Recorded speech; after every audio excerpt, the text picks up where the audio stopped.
The 2018 Midlands have come and gone. Obviously, there are a lot of stories coming out of the Midlands. A lot of good matches at every weight class, but obviously the story that everyone's talking about right now is what happened at 125 with Sebastian Rivera defeating Spencer Lee. There's also some interest from Sunday with Spencer Lee having a pretty tough match against Patrick Laurie.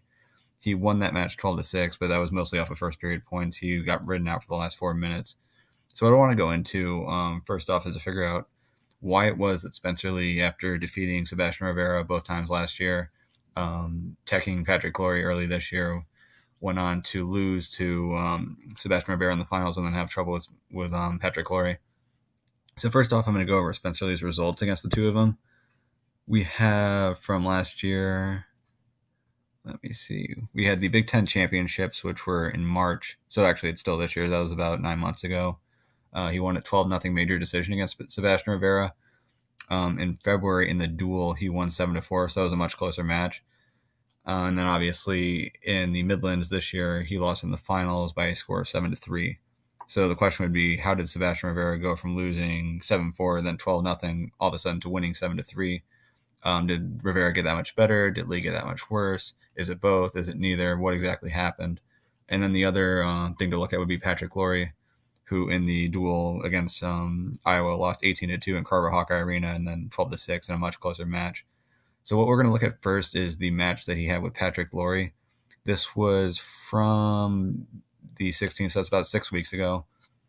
You would have to imagine that neither of them would have gotten significantly better in that time frame. This is more specific to Patrick Laurie. You wouldn't think that Patrick Laurie got that much better in 6 weeks. So for it to be that much closer, was there something that we missed in the match where the first match was actually closer than the score indicated? Or was this just an issue where Spencer Lee just came out a lot worse? So we're going to go through the last match that the two of them had, which is right here. I have it sped up a little bit, but this is starting with Spencer Lee up 14-0. This is going to be when Patrick Laurie gets his first points. And then from here all the way through the end, see if we see anything similar from this match to the match that we just had at the Midlands.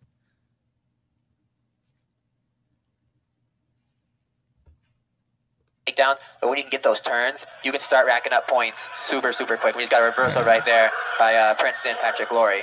This is one of those instances, too, where we're starting to see guys kind of move around. That 125-pound weight class is got a guy like Spencer Lee who's young, a reigning national champ. You see some people moving up if they can to 133 or even 141 to try to have an opportunity to get out of that 125 weight class.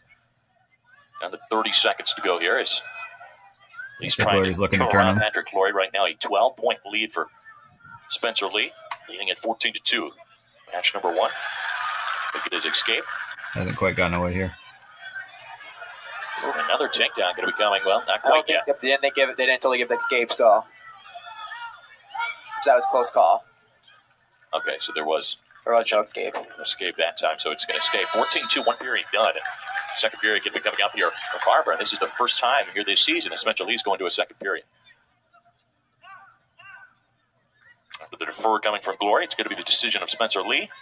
So Glory did end up riding out the rest of the round. It was only for about 30 seconds or so, but this was in the first round against Spencer Lee from 6 weeks ago. Here for the second period. 22-2 last year, 2-0 this season as Spencer Lee. Wrestled about half that season unattached. So Lee looked for a go behind. He's got Glory back. Gone to a scramble with Glory. Still nothing awarded yet. Glory's trying to turn the corner and get his two. Still scrambling, looking for a front roll. Still nothing yet. Oh, wow. Puts his head up, comes out on top.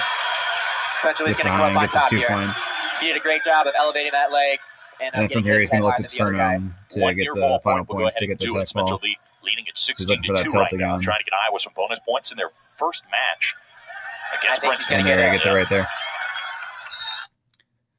So what happened in that match? Lee got out to a big lead. Glory got on top of him, was able to ride him out for the rest of the round. But the difference here is that Lee, he made some good efforts to get out, almost got out the first time. Glory was still attached, so he didn't get an extra takedown for it, but kind of finished on a double to return him back to the mat. So then going into the next period, they started out in neutral. Lee got his takedown off of a go behind and then a scramble after that. It looked like he had plenty of energy there, whereas in the Midlands, it didn't look like he had a whole lot of energy.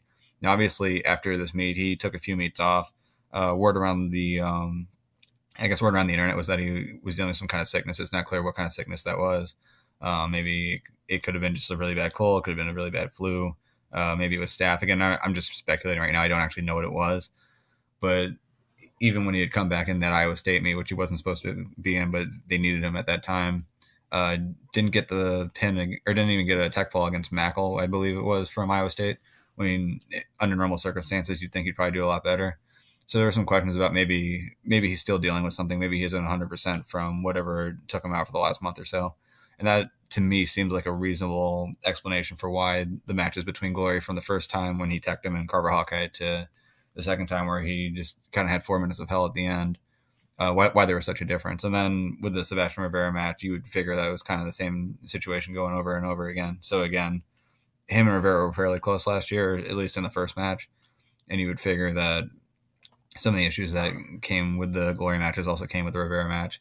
So I think that when we see Lee versus Rivera again at the Northwestern duel, that's going to be coming up in about a month from now, a duel I intend to go to, I think Lee's going to look a lot better. I would imagine Lee's going to win that match, but even if he doesn't, I think it's going to be a lot closer than what we just saw at Midlands. Going through the rest of the brackets, I'll go through these relatively quickly.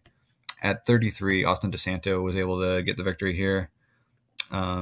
He defeated Gosner Gonzer in the finals. The big question, or the big expectation here, was that with Nathan Tomasello being in the bracket, he's probably going to get to the finals and win it. You would figure that he'd be the favorite. He actually got injured in his, I believe that was the third round match that he had against Costco. At 41, we had Josh Albert and Max Murin in the finals. Murin was in a pretty good field with a lot of other really high-quality Iowa wrestlers, including Vince Turek, who won a couple of matches at Nationals last year, and Carter Happel, who's definitely had his moments, had some rank wins in his career as a Hawkeye.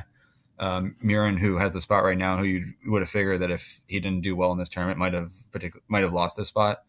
Ended up cementing the spot by getting to the finals and having a close match with Albert. I mean, granted, it's not like he looked like he was ever going to win that match at any point, but it's not like he got majored either. At 49, Matt Kolodzik got the victory here. He beat Thompson from Northern Iowa in the finals. One of the interesting things to look at here was how Pat Lugo would do. Iowa did well with Brandon Sorensen in this bracket last year, but Lugo's one of those guys for Iowa where he seems to be able to hang with a lot of the best guys in the country, but he doesn't always beat the best guys in the country. So there seems to be a consistency issue with him. He's one of those guys where if you would tell me that you just came from the future, from say 4 months in the future, and you said Pat Lugo won the national championship, my response wouldn't be, oh my God, I can't believe he beat those guys. It'd be, oh my God, I can't believe he was consistent and consistently beat those guys. So with him, it's not necessarily what he's capable of, but what he can consistently do. And in this tournament, he had some bright spots, some dark spots. He ended up losing to Kolodzik 7-4, and then also lost to Sammy Sasso in the back draw in sudden victory. So again, if you're an Iowa fan, there's a lot of positive there as far as the upside of Lugo, but you're going to need some more consistency out of him, especially come the big tournaments with the Big Tens and the Nationals at the end. At 57, Ryan Deacon got the victory over Caleb Young in the finals. Deacon was favored here. No real surprise there. Caleb Young had a pretty good tournament. It was nice for him to get some of the wins that he did and work his way into the finals, but a 6-2 loss to Ryan Deacon was about what you would expect. At 65, we got the match that we were all hoping for between Evan Wick and Alex Marinelli. Now, obviously, Wick destroyed Marinelli in the back draw last year. There were some questions as to, was Marinelli just not into it after he had lost in the semis? What exactly was going through his mind? Why did he do so poorly? Was it just that Wick caught him in a good position and took advantage of it? Well, in this match, Marinelli was able to get ahead early, got some stall warnings, but was able to hold on to his lead and get a 4-3 win. So I don't remember what the score was last year. I believe it was somewhere in the area of like 18-3 or something to that effect. So going from an 18-3 loss to a 4-3 win, or whatever the score was last year, it makes it seem as though the win that Wick had was a bit of a fluke, and these two are a lot closer match than you would have thought just based on that last result. And I think that makes sense. So it'll be interesting to see moving forward how Marinelli does with some of the other top 65ers, how he does with Vincenzo Joseph. Obviously, he split with him last year. And from there, we'll see how this weight shapes out in the national picture. At 74, Zahid Valencia, no big shock here. He ends up beating Taylor Luan in the finals. This was a weight class that we were hoping we would see Ben Askren in, but he unfortunately was unable to do so, or was unable to show. At 84, Drew Foster from UNI got the win over Cash Wilkie in the finals. Wilkie, again, was the returning champion from 197. At 197, the big surprise here was Jacob Warner struggling both in the main draw and then in the back draw. He lost to Tanner Sloan in the main draw, and then in the back draw he didn't do particularly well either. Yeah, he's had the wins over Miklas, but again, it seems like he's having some trouble beating some of the other top guys. He had some other good wins in his run of the Midlands last year, but we're still waiting to see if he can consistently beat some of the other top guys at his weight class at 197. And then the last weight class to look at would be 285, the heavyweights. From Iowa, it was interesting to see how Sam Stoll and Tony Cassiope would do. Stoll was expected to take a good run at this. It's still interesting to see how Stoll would look because obviously he suffered that gunshot to the knee in the offseason. Wasn't supposed to compete against Iowa State, decided to do so. Didn't look his best during the time. And for his first couple matches, he was able to get a pin in his first round, but won a decision 3-1 in the second round, and then had a medical forfeit after that. I don't know if his knee was acting up, if he just felt like he was just about to deal with some guys who would give him some problems with a knee issue still. Or what he was thinking. Obviously, for him, seeding is going to be important for him. In some polls, he's number one in the nation right now, so it's not really worth losing it to someone who you'd beat maybe a month or two down the line right now, just so you can get on the mat. So I understand why he wouldn't go all the way through if he wasn't feeling quite right. As far as Cassiope goes, had some matches where he looked good and had some matches where he didn't look as good. So for him, it's not as though there's ever really any thought of him getting his red shirt pulled because they have Sam Stoll at the weight, unless Sam Stoll got taken out or had a major injury that took him out for the rest of the year. There wouldn't really be any reason to pull Cassiope's red shirt. So for Iowa, with him not doing as well, on one hand, it's a bit bittersweet because on one hand, you'd like to see him do well. But on the other hand, with him not dominating at Midlands and not beating Sam Stoll in the finals, which was something that some people thought could possibly happen, it's not like there's any pressure to pull his red shirt now, so you can still have him work an extra year, get that experience in the room, and then hopefully next year after Sam Stoll's graduated, he can come in and have a really strong performance for Iowa at both, not just next year, but for the next 4 years after that. But in the end, Tanner Hall ended up defeating Conan Jennings 4-3 in the finals to get the victory at 285.